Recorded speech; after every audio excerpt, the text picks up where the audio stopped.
अगर मैं बात करूं घरेलू हिंसा की, तो दिमाग में एक छवि आएगी कि एक महिला पीड़ित है और पीड़ा पहुंचाने वाला उसका पति होगा। जबकि पुरुष भी पीड़ित हो सकता है, पति भी पीड़ित हो सकता है, एक लड़का भी पीड़ित हो सकता है। ऐसा नहीं है कि हिंसा सिर्फ महिलाओं के साथ हो रही है, पुरुष वर्ग के साथ भी हिंसा होती है। पुरुष अगर पीड़ित है तो वो कहाँ जाए? क्योंकि महिलाओं के लिए कानून बनाए गए हैं। अगर किसी महिला पर अत्याचार हो रहा है, उसे कंट्रोल करने की कोशिश की जा रही है, उसका यौन उत्पीड़न हो रहा है, मौखिक रूप से अपमानित किया जा रहा है, तो वो घरेलू हिंसा अधिनियम के अंतर्गत मामला दर्ज करवा सकती है। लेकिन अगर हम इसे उल्टा करते हैं, जहाँ पर हम ये कहते हैं कि अगर एक पत्नी अपने पति को कंट्रोल करने की कोशिश कर रही है, कंट्रोल करने से तात्पर्य है कि उसे अपने माता-पिता से अलग कर रही है, उसे उस रिश्ते में बाँधने की कोशिश कर रही है जहाँ पर उस व्यक्ति के साथ अत्याचार हो रहा है, जहाँ पर वो व्यक्ति सही तरीके से नहीं पत्नी के साथ रह पा रहा है क्योंकि मनोवैज्ञानिक अपमान उसका हो रहा है, जहाँ पर यौन उत्पीड़न पुरुष के साथ भी हो सकता है, जहाँ पर हिंसा का इस्तेमाल हो रहा है, जहाँ पर बार-बार उसे धमकी दी जा रही है, मौखिक दुर्व्यवहार किया जा रहा है, जहाँ पर महिला का ये कहना है कि मैं कुछ ऐसा गलत कदम उठा दूँगी, बच्चों पर इसका प्रभाव पड़ेगा, बार-बार उसे धमकाया जा रहा है, तो ये भी एक मौखिक दुर्व्यवहार है, जहाँ पर उसका जो हिंसा करने का तरीका है, जहाँ पर वो हिंसा का इस्तेमाल कर रही है, भावनात्मक रूप से, मौखिक रूप से, जहाँ पर आपको वो धमकी दे रही है, ये भी आपके साथ अत्याचार है, ये भी आपके लिए हानिकारक है, आपके परिवार वालों के लिए हानिकारक है। घरेलू हिंसा में हम ये नहीं कहेंगे कि सिर्फ़ महिलाओं के साथ ही घरेलू हिंसा होगी, महिला के साथ-साथ पुरुष वर्ग के साथ भी हिंसा हो सकती है, ये हमें समझने की ज़रूरत है। अब यहाँ पर सवाल ये उठता है कि अगर महिला के साथ हिंसा हो रही है, तो घरेलू हिंसा अधिनियम के अंतर्गत मामला दर्ज किया जाता है। लेकिन अगर किसी पुरुष के साथ घरेलू हिंसा होती है, तब वो क्या करे?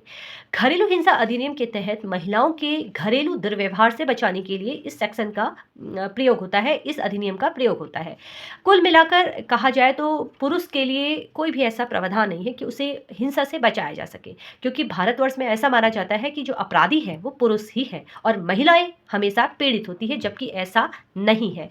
ऐसे मामले अगर मामले आते भी हैं तो वो खारिज कर दिए जाते हैं और अक्सर पुरुष फिर हाई कोर्ट तक पहुंचता है, हाई कोर्ट के दरवाजे खटखटाता है। अब अगर कहीं पर कार्यवाही सही तरीके से नहीं हो रही है, जहाँ पर जाँच नहीं हो रही है, एक पुरुष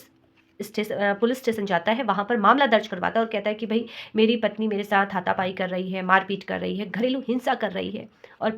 जो पुलिस है वो आनाकानी कर रहे हैं, एफआईआर दर्ज नहीं करवा रहे हैं, जहाँ पर आपके साथ के यानी कि ससुराल पक्ष, आपकी माताजी, आपके साथ आपके पिताजी, उनके साथ घरेलू हिंसा हो रही है और फिर भी वो एफआईआर दर्ज नहीं कर रहे हैं, तो ऐसी अवस्था में आप मजिस्ट्रेट के पास जा सकते हैं, जहाँ पर आप एक एप्लीकेशन लगा सकते हैं, उनसे बात कर सकते हैं कि भई जो पुलिस है, जो ये जाँच अधिकारी है, वो एफआईआर लिखने से मना कर रहे हैं, वो दर्ज नहीं कर रहे हैं और परिवार के सदस्यों के खिलाफ जितने भी आरोप लगाए जा रहे हैं, वो झूठे लगाए जा रहे हैं। आप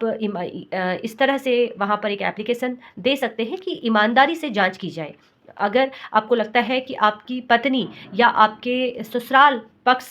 से कोई एक व्यक्ति ऐसा है जो पुलिस वालों से मिला हुआ है, जो आपके जितने भी आप एफआईआर लिखाने की कोशिश कर रहे हैं, वो सही तरीके से नहीं लिख रहे हैं या मना कर दे रहे हैं, भगा दे रहे हैं, तो आप ऐसा मामला जो इस तरह के जो मामले होते हैं, उसमें आप मजिस्ट्रेट की सहायता ले सकते हैं कि ईमानदारी से जाँच की जाए और आप इन्हें निर्देश दीजिए। आरोपों को अगर आप ईमानदारी से जाँच करने का जो निर्देश है, वो मजिस्ट्रेट के द्वारा दिया जा सकता है।